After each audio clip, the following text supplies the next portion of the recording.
Okey geng, sebenarnya apa itu whey protein? Pernah dengar kan? Check it out.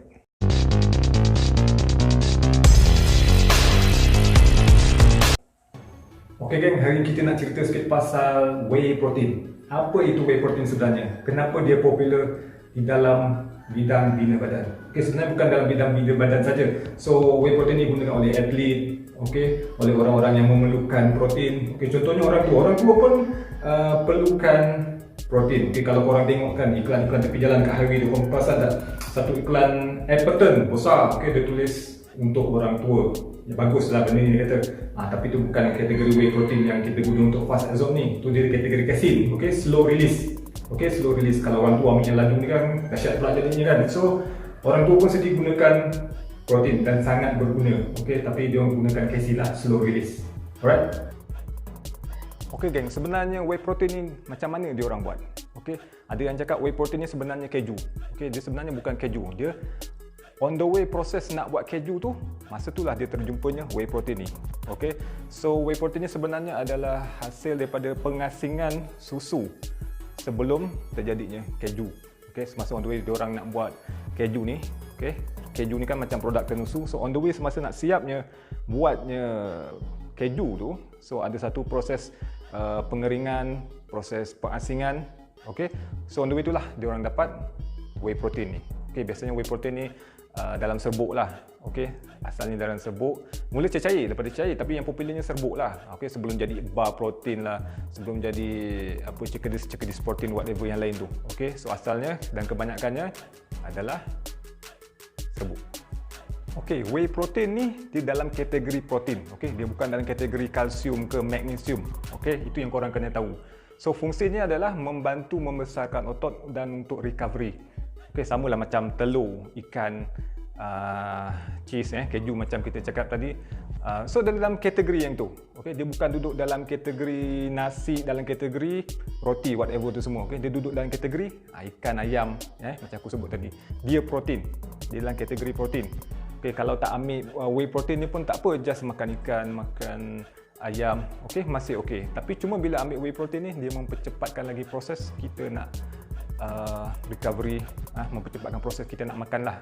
Macam tu lah, okay? Kalau macam ikan kan semua bukan kita boleh makan mentah, kita kena proses dulu, kena bakar, kena masak baru boleh makan. So macam whey protein ni, minum goncang terus minum. Dia macam memudahkan. Okey.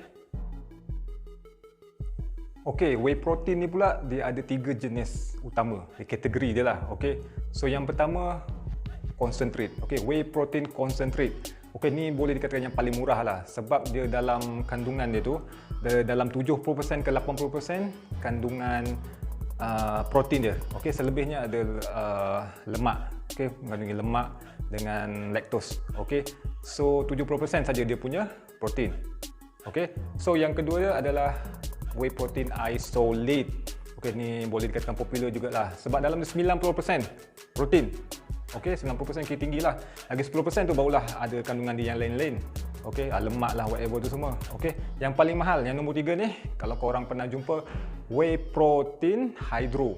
Okey, pernah jumpa tak? Contoh macam whey protein ON, jenama ON. Okey, whey protein gold tu, yang dia tulis hydro. Hydro ni special sikit. Dia paling, orang kata apa, serbuk dia paling halus dan ada 99% kandungan protein. So kalau dalam 30 gram korang minum, contoh 30 gram satu scoop tu, 29 gram tu memang confirm dah dia punya protein, kandungan protein dia. Okey, tapi biasanya yang paling mahal lah, yang hydro dengan isolate ni, ini yang paling mahal. Yang concentrate ni biasanya murah sedikit lah. Okey, so terpulang kepada bajet kita, terpulang kepada keperluan protein kita, yang mana kita nak ambil. Okey, macam yang sedia maklum, whey protein ni dia sebenarnya dia kepelbagaian amino acid. Okey, BCAA, branched chain amino acid. Okey, dia ada banyak amino acid dalam whey protein ni. Yalah, dia pun protein kan. Okey, yang macam korang tahu. So, apa kebaikannya? Dia kepada otot. So, yang bagusnya dia untuk recovery lah. Dia kategori protein kan dia membantu membesarkan otot kalau kita ada buat exercise lah. So protein ni dia gunanya untuk memperbaiki sel tisu kita, untuk kebaikan kulit kita. Okey, kalau kita tak bina otot sekalipun kita tetap perlukan protein. Okey, nak tumbuh rambut pun perlukan protein. Okey, itu sebab kita perlukan lebihan protein untuk membina otot, untuk bersenam, untuk kita bersukan. Okey, bayangkan kalau kita ambil protein cukup-cukup saja. Okey, bayang cukup-cukup saja, maknanya dia nak recovery buat kuku, nak buat kulit, untuk sintesis yang lain, untuk rambut. Itu je dah beberapa gram dia perlukan. Okey, maknanya kalau tak cukup untuk keperluan seharian kita, macam mana kita nak buat lebihan protein tadi untuk dibuat jadi otot. Okey, maknanya recovery tak cukup nanti. Okey, itu gunanya kita ambil protein-protein daripada luar. Okey, maksudnya daripada whey protein ke, okey, sebagai tambahan. Okey, sebagai tambahan, itu saja. So, waktu bila nak ambil whey protein ni? Okey, ada study yang mengatakan pada bila-bila masa. Maksud bila-bila masa tu bukanlah 5 minit sebelum kita tidur. Okey, at least 2 jam atau 3 jam sebelum kita tidur. And waktu terbaik adalah selepas kita workout. Okey, selepas kita bersenam tu, itulah waktu terbaik. Waktu badan tengah hauskan protein untuk recovery. Okey, so waktu penghadaman ni macam aku cakap tadi, dalam 30 minit ke 1 jam dia akan hadam dengan cepat. Okey, berapa gram pula yang perlu kita ambil dalam satu-satu masa? Okey, mengikut kajian WHO, diperlukan 24 gram ke 30 gram dalam satu-satu masa. Okey, maksudnya kalau korang ambil dalam 50 gram waktu minum tu, so lebihan 20 gram tu akan jadi berak je lah. Okey, lagi 30 tu baru diserap kat badan. Itu saranan, okey, untuk satu-satu masa. So ada waktu-waktu je, sehari dalam 3 kali korang shoot, itu dah shoot. Okay. Lagi satu adalah antara soalan yang paling popular adalah whey protein ni apa beza dia dengan mass gainer.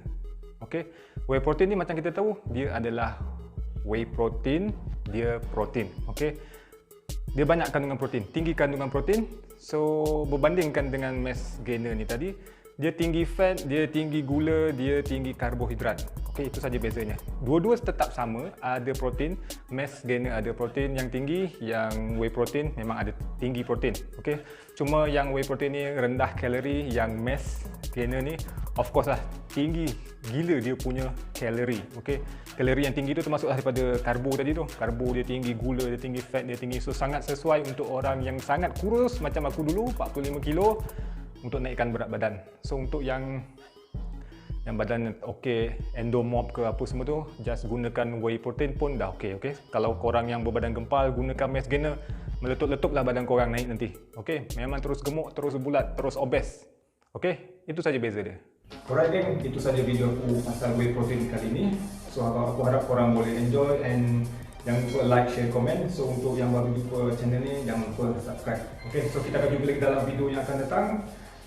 Tadi geng, sama-sama ni.